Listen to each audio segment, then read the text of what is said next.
The year was 2087, and Earth had never felt smaller. Commander Jake Harrison stood in the control room of Earth Defense Command, watching the screens that showed human colonies on Mars and the Moon. Space stations orbited Earth like metal flowers, and ships moved between planets carrying people and supplies. Humanity had finally reached the stars, but they were still alone. That changed on a Tuesday morning when the deep space sensors picked up something impossible. A signal was coming from outside the solar system, and it was clearly made by intelligent beings. Dr. Elisa Morgan rushed to the command center with her team of scientists. She had spent her whole career studying the possibility of alien life, but never expected to actually find it. The signal was complex and beautiful. Mathematical patterns mixed with what seemed like music. Within hours, Dr. Morgan and her computers had decoded the basic message. The aliens called themselves the Valorian Collective, and they wanted to meet humanity in peace. They said they were explorers from far away, looking for new friends among the stars. Jake Harrison felt both excited and worried. First contact with aliens was the dream of every human, but it was also dangerous. He called Admiral Kate Thompson, the head of all human space forces. Together, they decided that Dr. Morgan would lead a small team to meet the aliens at the edge of the solar system. Captain Ryan Cole would fly them there in the Aurora, one of Earth's fastest ships. The Aurora left Earth 3 days later. Dr. Morgan brought her best scientists and a small team of soldiers, just in case. The aliens had said they would meet them near Neptune, far from Earth's populated areas. As they flew through space, Dr. Morgan studied everything she could about the alien signals. The Valorians seemed peaceful, but she wanted to be ready for anything. Captain Cole was a good pilot with sharp eyes. He had fought in the Mars Rebellion years ago and knew how to spot trouble. As they got closer to the meeting point, he noticed something that made him nervous. His sensors showed the alien ship, but there were strange readings coming from empty space nearby. It was like something was hiding just out of sight. The Valorian ship was beautiful and huge, 3 times longer than the Aurora. Its hull was smooth and silver, with strange patterns that seemed to move in the light. When they got close, a voice spoke to them in perfect English. The alien introduced himself as Commander Zenth and welcomed them to the meeting. Dr. Morgan was amazed. The alien spoke like he had been learning human languages for years. When she asked how this was possible, Commander Zenth explained that the Valorians were very advanced and could learn quickly. He invited the humans to come aboard his ship to talk about the future of both species. But Captain Cole still felt something was wrong. The hidden readings on his sensors were getting stronger, and he thought he saw flashes of light in the darkness around them. He quietly told his crew to be ready to leave fast if needed. Dr. Morgan was too excited about meeting the aliens to pay attention to his warnings. The humans went aboard the Valorian ship in a small shuttle. The inside was even more impressive than the outside. The walls glowed with soft light, and the technology was beyond anything humans had ever seen. Commander Zenth looked almost human, but his skin was pale blue and his eyes were larger than normal. He smiled and showed them to a meeting room with a large window looking out at the stars. For an hour, everything went well. Commander Zenth talked about his people and their long history of exploring space. He said the Valorians had met many species and always tried to help them grow and learn. Dr. Morgan asked hundreds of questions about alien science and culture. The other scientists took notes and recorded everything. Then something changed. Commander Zenth stopped smiling and his voice became cold. He said that the peaceful meeting was over, and now the humans would learn the truth. The Valorians were not explorers looking for friends. They were scouts for a huge empire that conquered other species. Humanity would either surrender and become slaves, or they would be destroyed completely. The lights in the room became brighter, and more alien ships appeared outside the window. Dozens of them, each one bigger than anything humanity had ever built. Captain Cole's voice came over the radio, shouting that more ships were appearing all around them. The Aurora was surrounded and outnumbered. Dr. Morgan felt sick as she realized how badly they had been fooled. The friendly aliens were actually invaders who had been lying from the very beginning. Commander Zenth laughed at the shocked expressions on the human faces. He said that humanity was just another primitive species that would soon be added to the Valorian Empire. But Captain Cole was not giving up. He had been watching and learning during the meeting, and he noticed something important about the alien ships. They all moved in the same patterns and stayed in perfect formation. Their attack strategies seemed to follow rules that never changed. It was like they were following a playbook that told them exactly what to do. The Aurora suddenly broke away from the alien ship, moving in ways that seemed random and crazy. Captain Cole flew in zigzag patterns and sudden turns that confused the alien pilots. Their ships were faster and stronger, but they could not predict where the Aurora would go next. This gave the humans just enough time to escape toward Earth. As they ran, Captain Cole sent everything he had learned back to Commander Harrison. The aliens were powerful and organized, but they might have weaknesses that humans could use. The message included details about their ship formations, their weapons, and their predictable attack patterns. Commander Harrison received the message. Just as huge alien ships began appearing throughout the solar system. Earth's defense platforms opened fire, but their weapons barely scratched the alien shields. The Valorians destroyed military bases and space stations with ease, showing that human technology was no match for theirs. Then came the ultimatum. Commander Zenth's voice was broadcast to every human device on Earth, Mars, and the Moon. Humanity had 72 hours to surrender completely or face total destruction. The Valorian fleet would wipe out every human city and colony if they did not give up. As Jake Harrison looked at the alien ships surrounding Earth, he knew that humanity faced its darkest hour. The aliens had better weapons, stronger shields, and more ships than humans could ever hope to match. But buried in Captain Cole's message was a small hope. Maybe the aliens' greatest strength was also their greatest weakness. The clock was counting down to humanity's end. Only 48 hours remained before the Valorian deadline, and panic filled the streets of every human city. People packed into shelters or tried to escape to the countryside, but there was nowhere to hide from alien ships that controlled space itself. Admiral Kate Thompson sat in the emergency command bunker deep under Washington, D.C. The world's leaders had begged her to surrender and save human lives, but she refused to give up. Her steel-gray eyes studied the tactical displays showing alien positions throughout the solar system. The odds were impossible, but she had seen impossible odds before. She activated Operation Longshot, a desperate plan that would use everything humanity had learned about fighting stronger enemies. During the Mars Rebellion and countless Earth Wars, humans had discovered that the weaker side could win by being unpredictable and refusing to fight fair. Now, they would test those lessons against aliens. Dr. Alex Chun worked frantically in his underground laboratory beneath MIT. For 3 years, his team had been developing quantum disruption technology. In secret, the weapons could potentially interfere with energy fields, but they had never been properly tested. With alien shields protecting their ships, these experimental devices might be humanity's only chance to hurt the invaders. The first quantum disruptor was the size of a small car and needed enormous amounts of power to function. Dr. Chen knew it might explode instead of working, but there was no time for safety tests. He loaded the device onto a truck and drove toward Boston Harbor, where an alien patrol ship had landed to collect water samples. Meanwhile, in the dark tunnels beneath New York City, Maya Rodriguez gathered her people.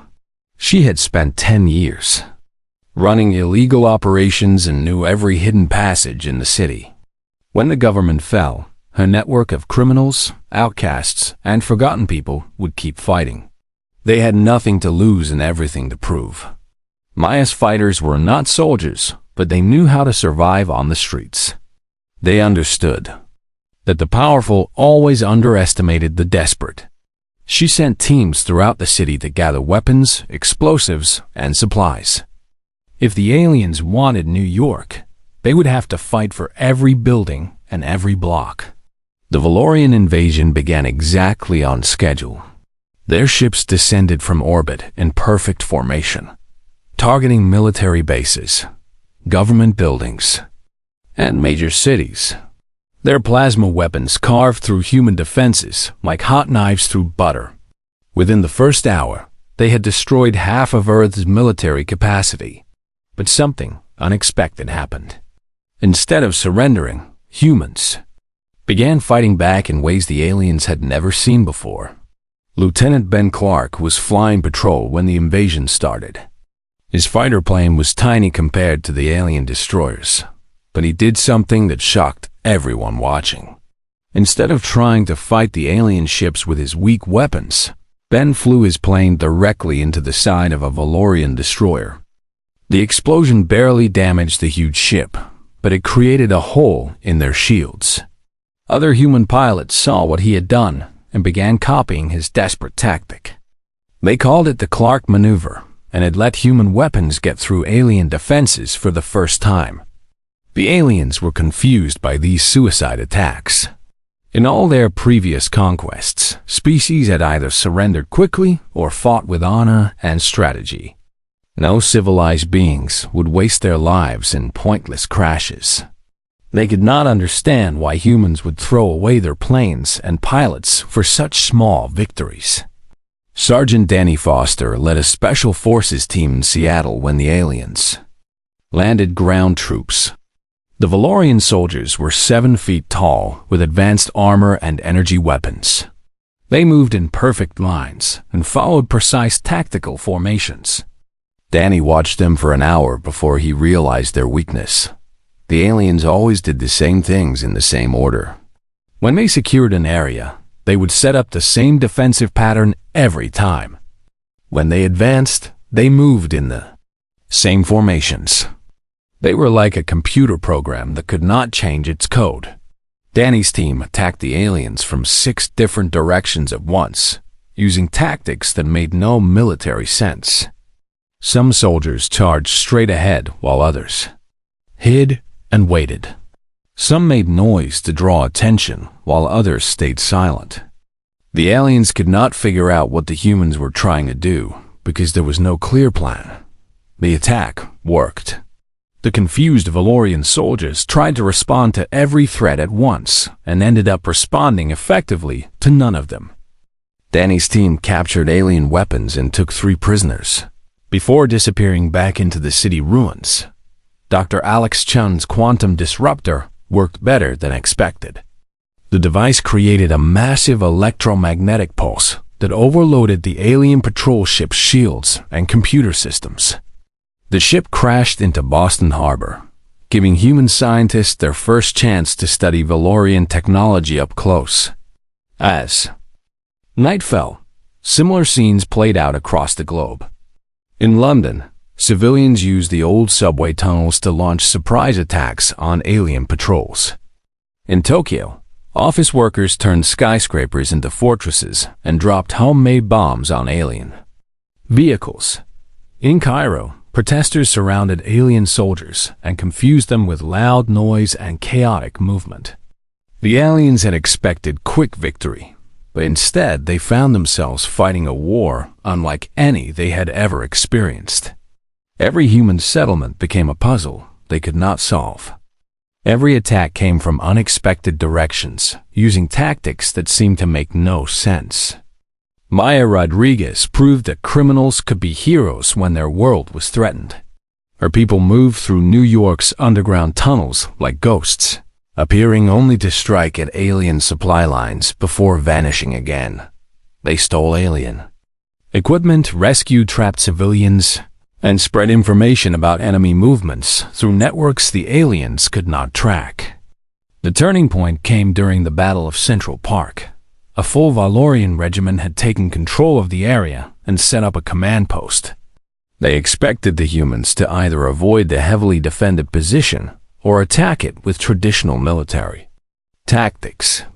Instead, Maya's fighters, Danny's soldiers, surviving police officers, and ordinary citizens attacked all at once from every direction. Some came through the sewers. Others climbed down from surrounding buildings. Some charged with guns, while others threw rocks and bottles. Some shouted and made noise while others crept forward silently. The alien commander had no idea how to respond to such chaos. His tactical computer could not process the confused information coming from his sensors. By the time he decided on a response, the humans had already changed their attack pattern 3 times. The battle lasted 6 hours and ended with the aliens retreating from Central Park. It was humanity's first major victory, and news of it spread around the world in minutes. For the first time since the invasion began, people dared to hope that the impossible might be possible.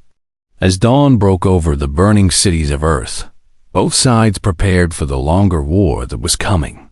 The aliens still had superior technology and numbers, but they were beginning to understand that conquering humanity would not be as easy as they had planned. The humans had something the Valorians had never encountered before: the ability to find strength in chaos and victory in apparent defeat. 1 year had passed since the first alien ship appeared in Earth's sky. The war that was supposed to end in 3 days had become a grinding battle that neither side could win. But something important was changing in how humans understood themselves and their enemy. Dr. Karen White worked in a hidden laboratory beneath the ruins of Chicago. She was a brain scientist who had been studying human consciousness when the war began. Now she was trying to understand why humans could do things that seemed impossible to the aliens. She had scanned the brains of human soldiers, resistance fighters, and ordinary people who had survived alien attacks. What she found amazed her. The human brain could switch between different ways of thinking faster than any computer could change programs. In a single minute, a person could be logical, emotional, creative, and practical. Dr. Karen called Dr. Nathan Wright to share her discovery. Together, they realized that this was the real secret of human survival. Humans did not just think differently than aliens. They could think in many different ways at the same time. A human soldier could make a careful plan based on logic, then throw it away and follow his emotions when the situation changed. He could work perfectly with his team, then act as an individual when needed. He could be brave and afraid, smart and foolish, kind and cruel, all within the same battle. The Valorians could not do this. Their minds worked in only one way, and that way never changed. They were always logical, always followed rules, and always thought as a group. This made them incredibly good at some things, but it also made them predictable and inflexible. General Paul Martinez had been planning the final human offensive from his bunker in Colorado. When he learned about Dr. Karen's research, he understood that everything had to change. Instead of trying to fight the aliens with human copies of alien tactics, humanity needed to fight like humans. He created a new strategy called cognitive warfare. The idea was simple but revolutionary. Instead of having all human forces use the same tactics, every unit would fight in a completely different way. Some would be aggressive, others defensive. Some would follow strict plans, while others would improvise everything. Some would work as teams, while others would act as individuals. The aliens would face an enemy that was simultaneously organized and chaotic, predictable and random, united and divided. Their group mind would not be able to process such contradictory information, and their perfect coordination would become a weakness instead of a strength. Lieutenant Sam Johnson had been a computer programmer before the war. Now, he worked on creating communication networks that could connect human forces without creating the rigid command structures that aliens could understand and attack. The new network was like a living creature that could grow, change, and heal itself. Messages could travel through hundreds of different paths, and leaders could appear wherever they were needed. If one part of the network was destroyed, the rest would automatically reorganize and continue working. Sam tested the network during a raid on an alien supply base. The attacking force had no single commander, but somehow everyone knew what to do. Information flowed naturally between fires, and decisions were made by whoever was in the best position to make them. The raid succeeded perfectly, even though no one had been officially in charge. Maria Santos had become the face of civilian resistance across the globe. She was not a soldier or scientist, but she understood people better than anyone. Her job was to organize ordinary humans into fighting units that could appear and disappear like smoke. Maria's network was based on trust, shared purpose, and the human ability to work together without being told what to do. Neighbors helped neighbors, strangers became allies, and people found courage they did not know they had. The network grew stronger as it grew larger, something that was completely alien to Valorian thinking. The aliens tried to adapt to human tactics, but every solution they created only made their problems worse. When they spread their forces out to cover more area, humans concentrated their attacks on weak points. When they concentrated their forces to create strong defenses, humans attacked everywhere else at once. Valorian commanders held meeting after meeting, trying to find a logical response to human chaos. They created new battle plans, developed new weapons, and changed their formations. But every change they made followed predictable patterns that humans could learn and exploit.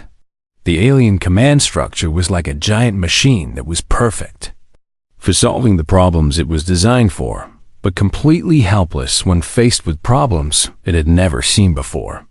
Humans were like water, flowing around every obstacle and finding weaknesses that rigid thinking could not see. Dr. Lisa Morgan made another important discovery while working with alien prisoners. The Valorians were not evil or cruel. They were simply limited by their own nature. Individual aliens were actually curious and intelligent, but they could not function outside their group structure. When she explained human thinking to the prisoners, they were amazed and confused. The idea that someone could hold two opposite thoughts at the same time, or make decisions based on feelings instead of logic, was completely foreign to them. To Valorian minds, humans seemed like magical creatures who could do impossible things. The final preparations for Operation Mindbreak began in secret locations around the world. Unlike any military operation in history, this one had no single plan, no unified command, and no clear objective beyond overwhelming the enemy with pure cognitive chaos. Every human unit would receive different instructions.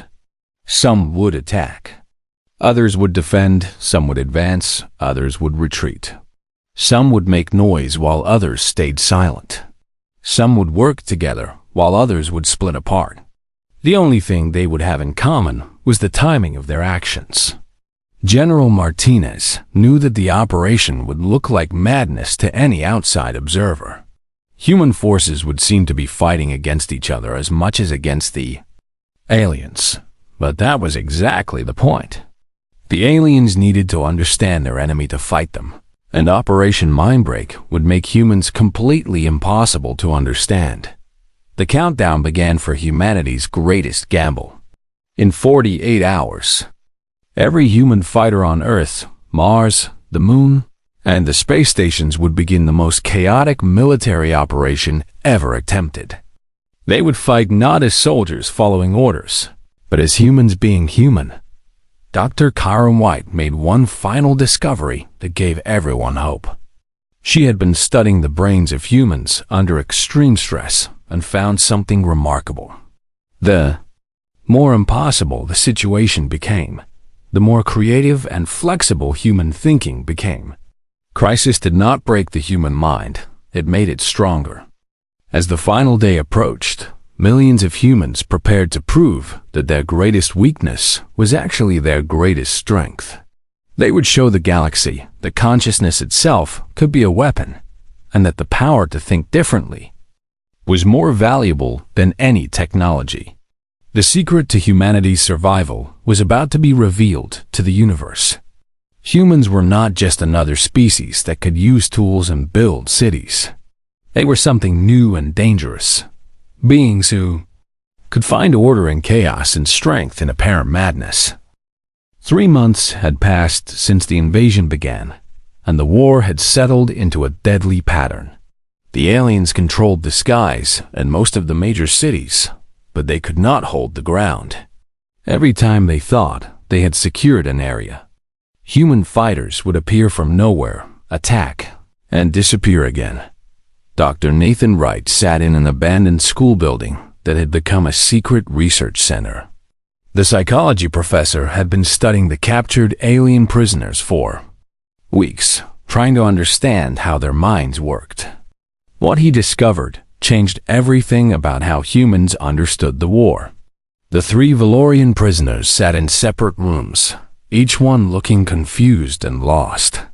When they had been captured, they had been confident soldiers following clear orders. Now, cut off from their command structure, they seemed unable to make even simple decisions on their own. Dr. Wright watched through a one-way window as a Valorian soldier stared at a plate of food for 20 minutes without eating. The alien kept looking around as if waiting for someone to tell him what to do.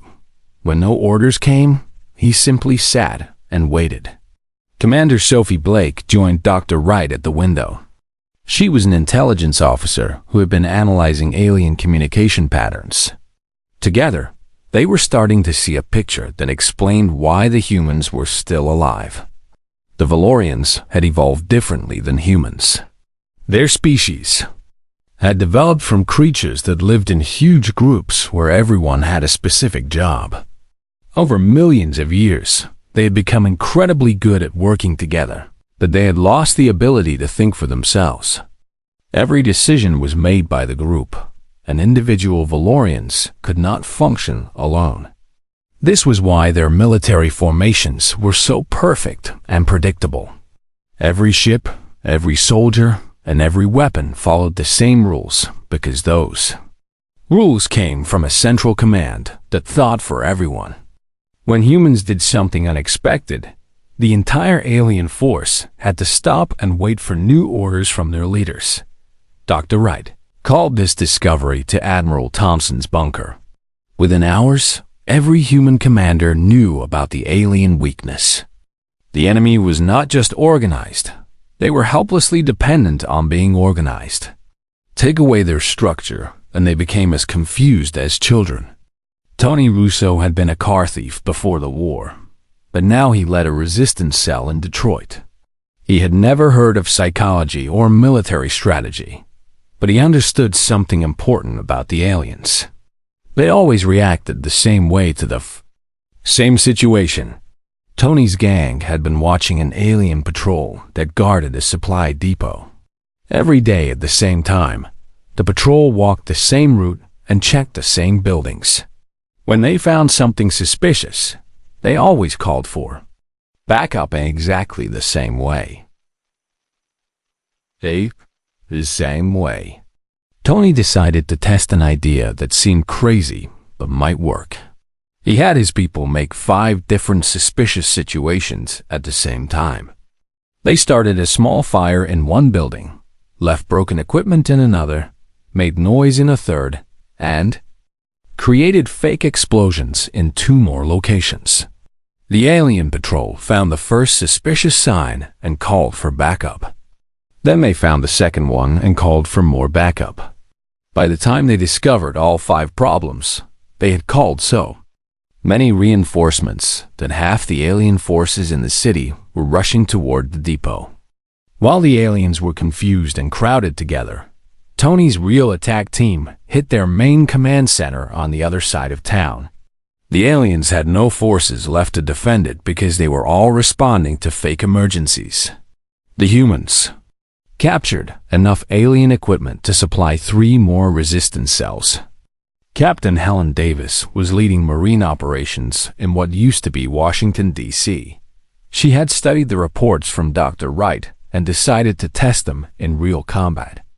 Her target was an alien fortress that had been impossible to attack because it was too well defended. Instead of trying to break through the alien defenses, Helen did something that made no tactical sense. She split her small force into 20 tiny groups and had them attack the fortress from every direction at different times. Some groups attacked during the day, others at night. Some used loud weapons while others stayed silent. Some charged forward while others retreated immediately after firing a few shots. The alien defenders had defensive plans for every type of attack they could imagine, but they could not figure out what type of attack this was supposed to be. Their computers tried to analyze the human strategy, but could not find a pattern.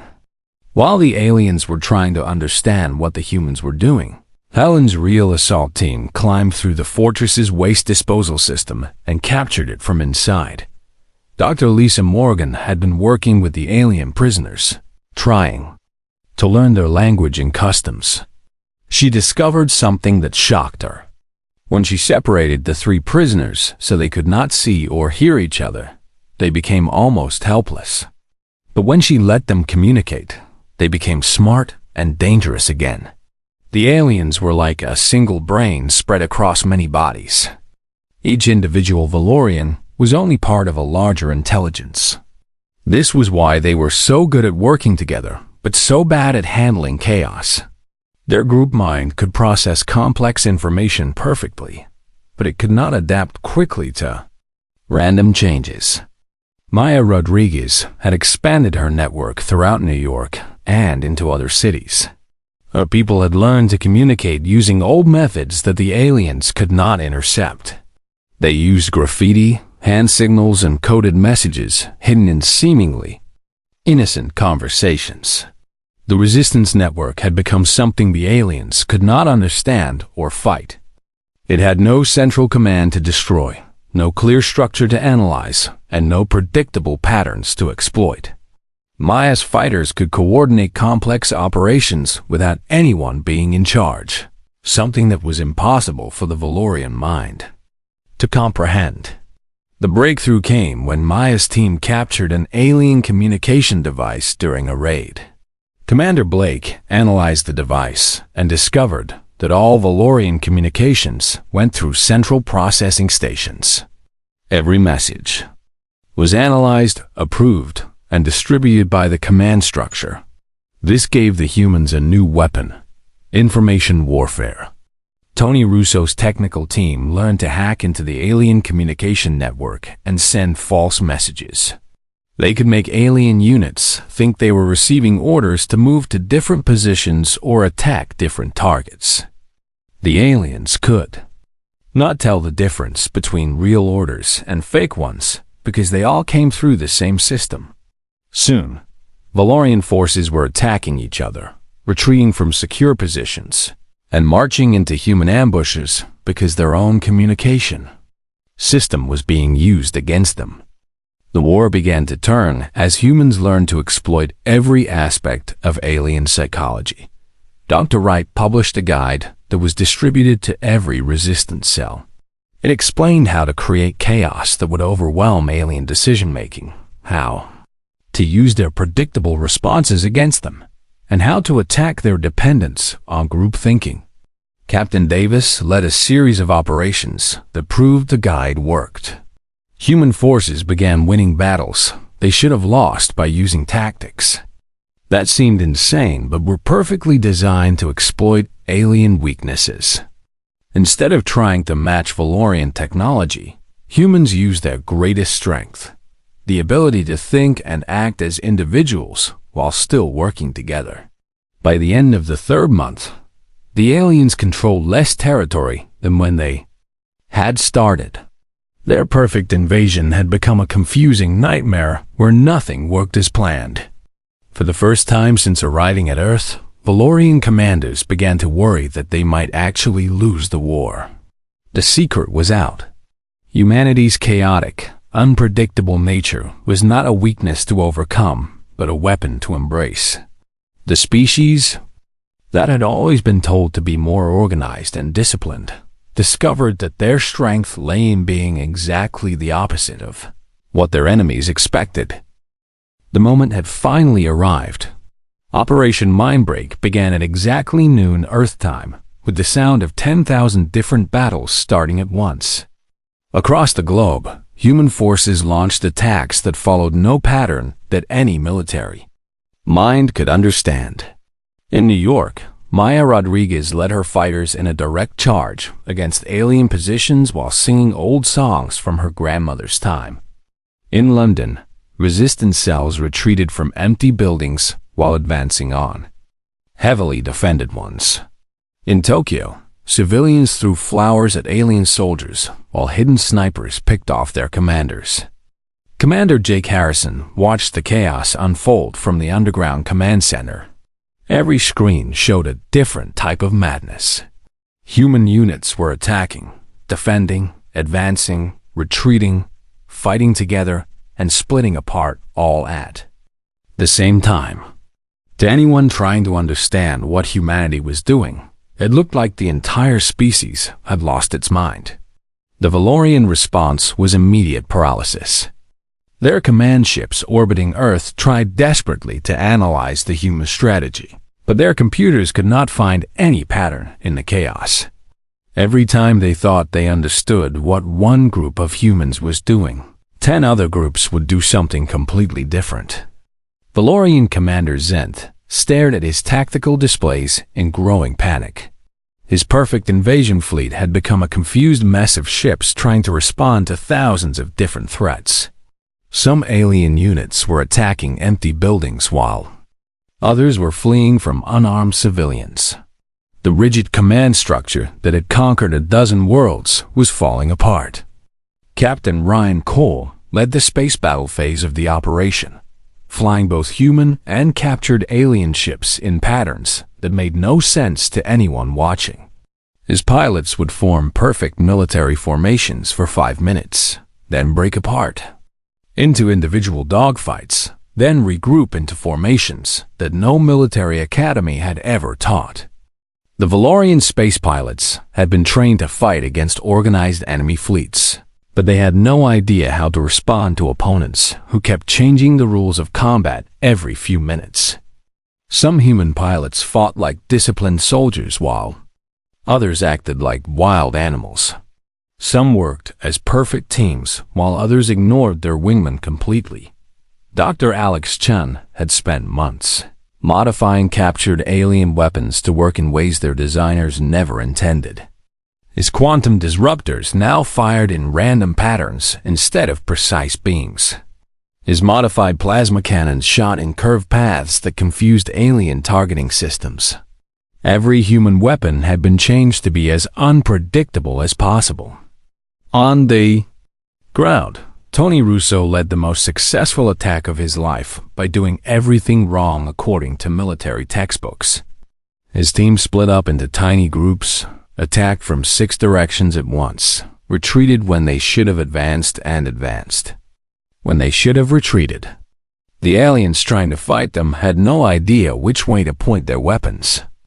Admiral Kate Thompson coordinated the final space battle from her command ship, but her coordination was unlike anything in military history. Instead of giving specific orders, she simply told each ship captain to fight like a human. The result was a space battle where every ship used different tactics, creating a level of chaos that overwhelmed Valorian sensors and targeting systems. Dr. Nathan Wright had prepared a special message for this moment. As human forces confused alien defenses around the world, he broadcast his explanation directly to the Valorian fleet. He spoke in their language, which Dr. Lisa Morgan had helped him learn perfectly. He told the aliens that they had discovered The secret of human consciousness. Humans were not just another species that used tools and built cities. They were something unique in the galaxy. Beings who could think in multiple ways at the same time, who could find order within chaos, and who could be many different things without losing their sense of who they were. The message explained that human strength came not from being perfect, but from being flexible. Humans could work together when they needed to, but they could also think for themselves. They could follow rules when rules made sense, but they could break rules when breaking them was better. They could be logical and emotional, careful and reckless, kind and fierce, all within the same person. The psychological impact of this revelation was devastating to the Valorian command structure. For the first time in their species' history, individual alien commanders began making decisions without waiting for group approval. Some Valorian ships started retreating on their own. Others began attacking their own forces in confusion. The perfect unity that made them strong was breaking apart. Commander Zenth found himself alone on his command ship, unable to contact his superiors or coordinate with his fleet.